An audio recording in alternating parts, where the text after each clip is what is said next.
Hey there, I'm James McKimbin. And I'm Dago, and you're listening to This Indie Life.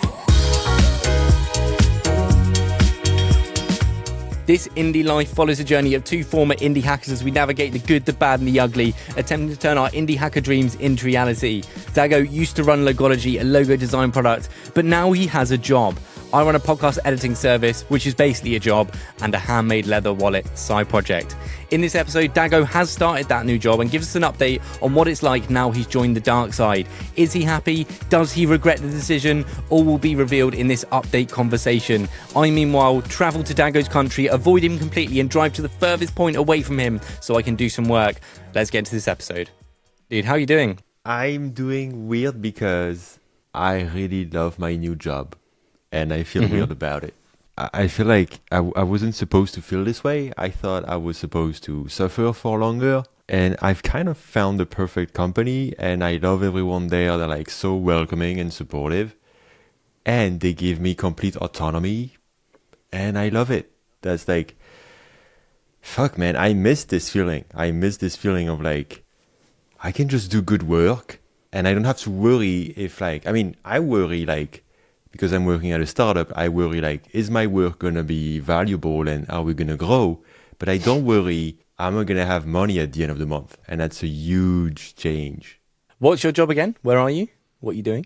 So it's not even a real job description because I applied to be a product manager. But now I'm doing like a mix of product management and product marketing. So it's a small startup and I'm trying to figure out what features we need to build to get more growth, get more customers, and also figure out how we speak to those customers about those features and like how we prioritize everything. So it's like basically, for me, my favorite part of like building a startup, which is like you try to understand the market, you try to understand customers and figure out their pain points, and then you write landing pages about it, and then you build features to solve it. And it's awesome. So talk me through your first day, your first week. Because you're what now? You're almost at the end of 2 weeks? I started on a Tuesday and it's like Thursday now. So it's like 2 weeks and a bit more than that. So first day was really fun because like they have an office in Paris, Station F, which is the huge startup campus we have in Paris. The first day I went there and met the team, but like it's a fully remote job, which I love. But like they just had this one day where like everybody came. So I went there and it was really good to be a part of a team. Because like we were together with Lucy, but like, you know, we're kind of like one and the same. We're like living in an apartment, like we share the risk, you know, it's like, it's not the same. It's kind of like we're only one person kind of. And now it felt like, wow, there's like somebody doing marketing. There's like 3 people doing code. There's like 3 people doing sales. I don't have to think of everything.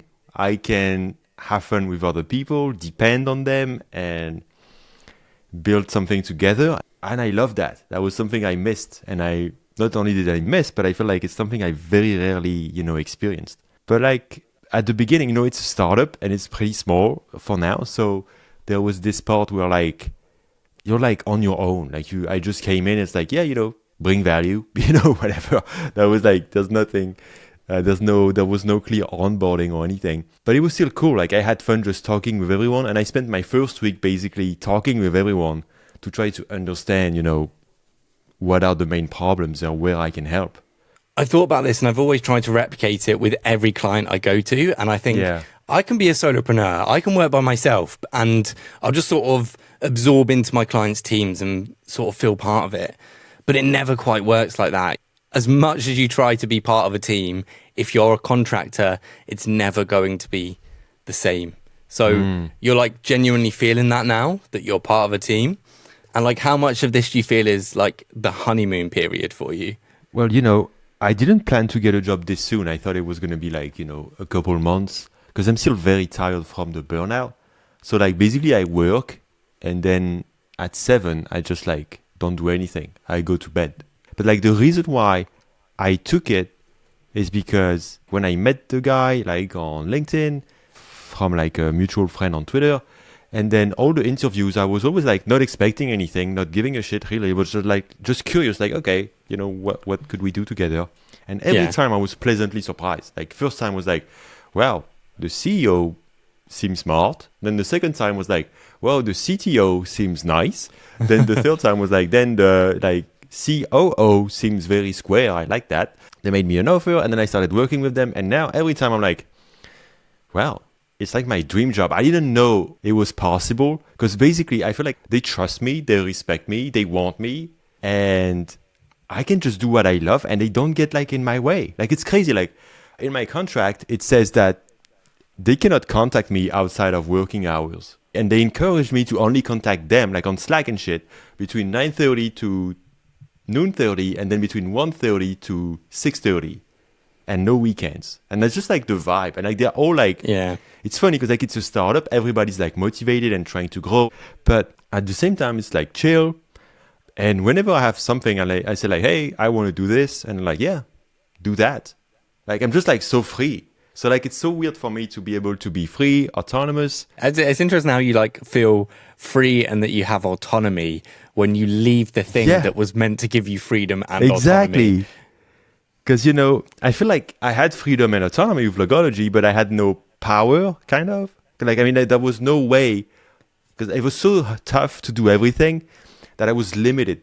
I spend half of my day on Twitter, then the rest of the day I have to design features, then code them. Like there's so much work. Like when we look back at it with Lucy, we're like, the ambition we had, we should have been like at least 5 people, you know, and we would have like been able to do what we wanted, you know, but like just the 2 of us, it was like way too much work. And so now I feel like I can focus on like the job I love to do. And then, yeah, you know, I'm just working with developers when I need that, or like I'm working with designers when I need that. And again, that's this thing that I think I'm lucky though. I'm lucky because like, I think it's the perfect timing of like the CEO knew me from Twitter. Like he actually listens to this podcast. So I think he told me that. I'm not sure because like, I'm like, why? Like it was weird because like, I didn't expect him to do that. But I think it's because they respect me and they know me from outside.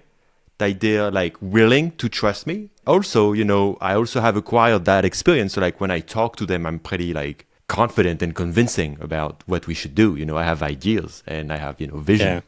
Yeah. Maybe it's also my age. Like I think like when I was like working at jobs when I was younger, I didn't have that confidence or that ability to be like, to command like, okay, I think we should do this, and like be very clear about it and make people inspired to follow me.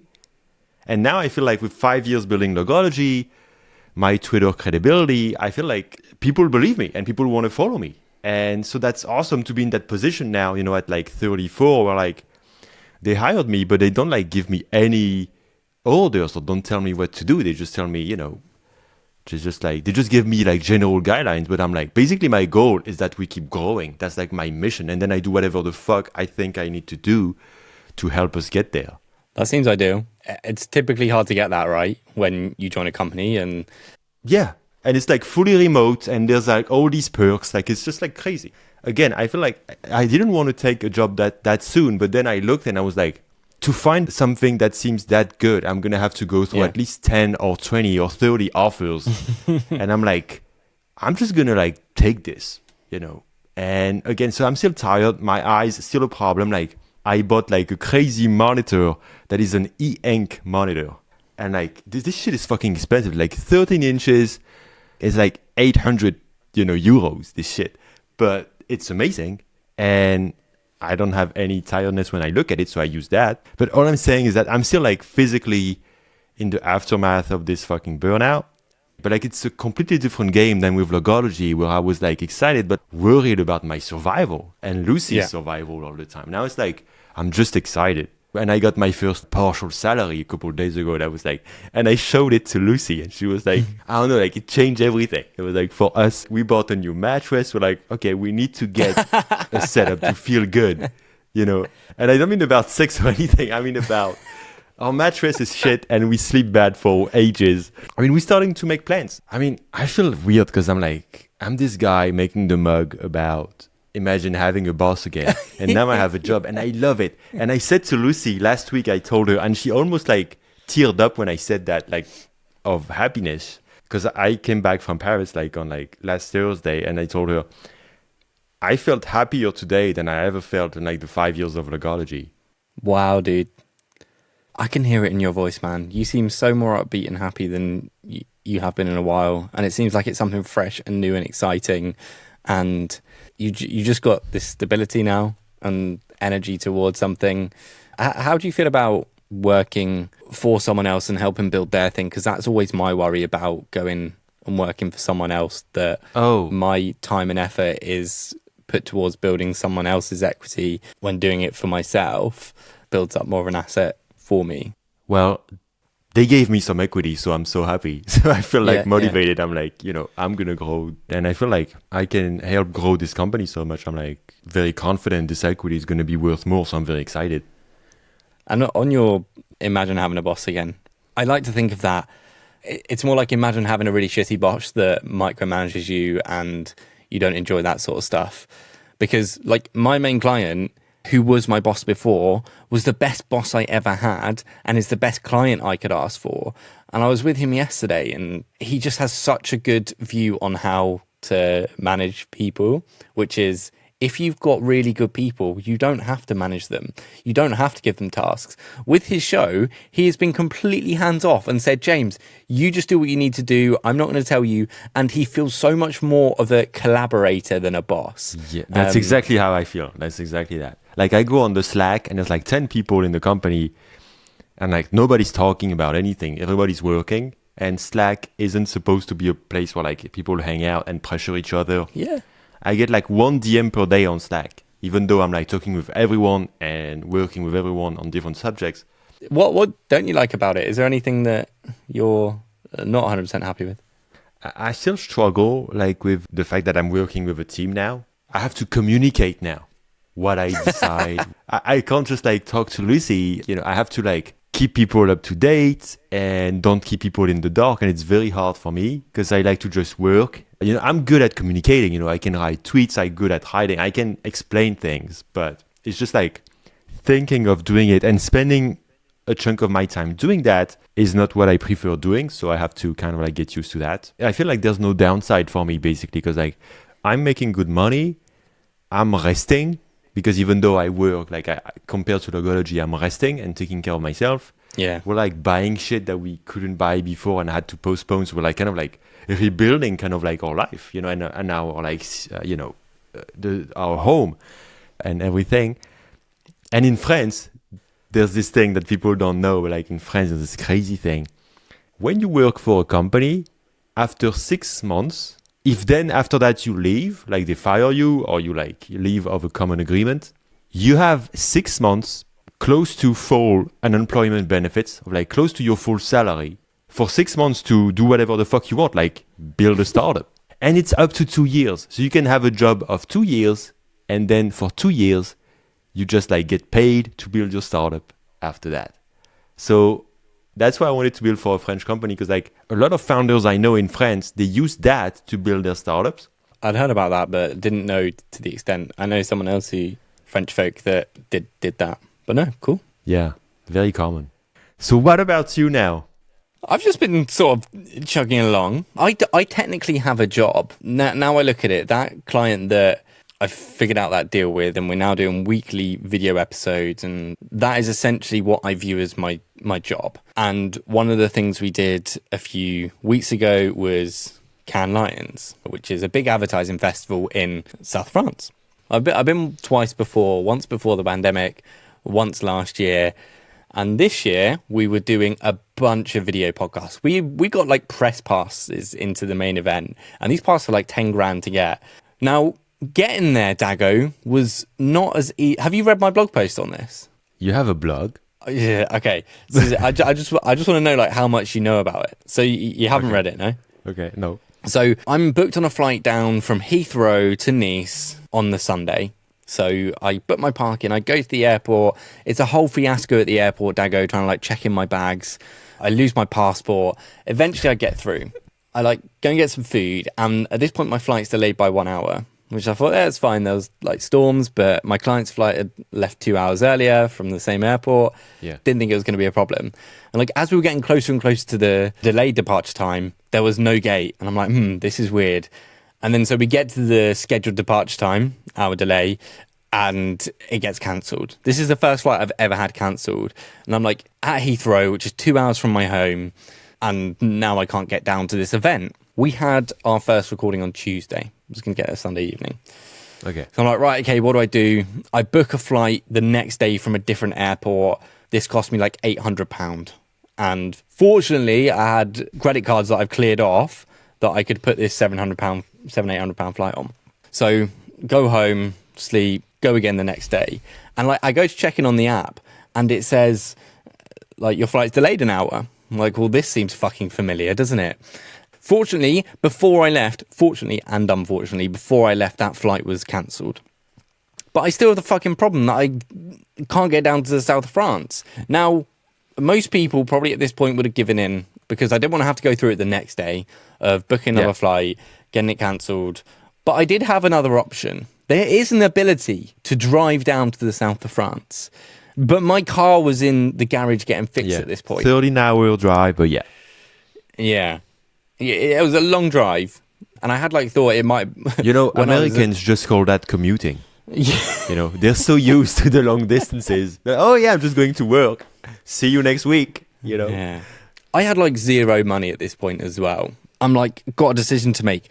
Do I now try and drive down to the south of France overnight to get to my Tuesday midday meeting or recording? So that's what a true professional would do. Someone who's really committed to their work. So I hire a car, and once I've hired the car, I'm like, oh shit, can I actually drive this hire car abroad? I call up their customer service, say, can I hire your car, drive your cars abroad? They're like, no, you have to ask us beforehand, and then we can get it set up. I'm like, so what do? I'm like literally driving to the Eurotunnel in one of your cars. It turns out I didn't really need to tell them. I just needed one permit, which I didn't even maybe for insurance. That's dangerous. Yeah, okay. Yeah. I get to Calais at 20 to midnight French time, and I've driven on the wrong side of the road, but I've never done it in Europe. So I had to, like, pitch black, 11 p.m., navigate my way through French motorways, which, by the way, are bloody fantastic. Yeah. Your motorways are lovely. Your service stations are frequent and many 24-hour. And very comfortable, yeah. And expensive, though. Oh, God. Your fucking tolls on your roads. My goodness. It's basically the same cost as, like, a train ticket. Of like the high-speed train we have that's very expensive. That's the same cost, basically. Like, going to Paris from Lille, like $60, like back and forth, just from the freeway. Yeah. Well, the train would have been an option if I'd have booked a ticket, but because this event's so popular and everyone else had their flights cancelled, there were no train tickets. So like driving was my only option. Trains, yeah, because that would have been train would have been like 6 hours and comfortable, but yeah. Mm-hmm. Okay, so you drove there like all by yourself? All by myself. It was novel and fun until about 3 a.m. and then the tiredness really started to kick in. Pulled over at 4 to have a nap, slept for an hour, and then I'm like, oh shit, I've still got 6 hours of this drive to do. And that was hard. And then when I got to Lyon, with about 4 hours to go, that was the lowest point. That was, why have I done this to myself? This is ridiculous. I should have just stayed at home and like not try to do this ridiculous. You know, I like it because it's kind of like, it's a shitty adventure, but it's an adventure. Dago, you know? I'm exactly in your And life camp. is so fucking boring. Like that's something you will remember. That's like an experience. That's cool. I'm happy I did it, but you could not tell me that at 8 a.m. when I'm in Lyon, in fucking rush hour traffic in Lyon. All I want to do is sleep, and I didn't want to be anywhere but there. But like, France is beautiful. It was a lovely drive. Get there, do my work. It all works out in the end, and then I drive back overnight again. So in the space of a few days. Guess how much the entire trip, or like the entire drive both ways, cost me? You mean freeway plus gas plus freeway, rental? Gas, rental. Okay. 1,200? Oh my goodness. Yeah. That like 100% spot on. I'm very good at that shit. You know, I'm good at that. Yeah. It was £470 for the car rental, around £200 for fuel, £210 for your bloody tolls, £366 for the Eurotunnel, and then like £20 on snacks and Red Bull. So a bit more expensive than the plane, but you got an experience. It did. And like, if I was to do it again, I would absolutely do the drive again, Dago, but I would have someone with me to share the driving, and I would plan it over 2 days and have like a proper stop off in between and do it in 2. So that was like the big thing that happened to me over the last couple of weeks. But a few other things I've done, my flat, like where I've recorded, I've like in my office is my master bedroom. So that's like the big room. When I moved in, I chose the big room to be my office. Yeah, I remember that with all your leather and shit. With all my leather, and the small room was my bedroom. I fancied a change. So on Sunday, I decided I was going to switch them around. So it's currently a bit of carnage, but the office is now the small room and the bedroom is now the big room. It's far more practical. I love the bedroom like that, but I can't fit everything I want to fit into the office now. Small, yeah. Yeah. So I've got my desk in there and I've got my leather storage, but I can't fit my crafting table in there, and that really annoys me because I wanted the room to be for my office and also crafting, and I can't do it. So like the crafting table is in my living room now. So I'm determined to figure out a way how I can get that room to be both crafting and working. You mean you didn't like measure or like plan? Oh, yeah. You just had like, I'm just gonna move to like a 3 times smaller room. And now it's in 2 rooms, and now I sleep on the toilet. It's like, what happened? Yeah. Well, I thought I can like get rid of a bunch of stuff, and I did measure it a little bit, but like I could measure it and go, yes, it fits, but then I've not got much room to sit.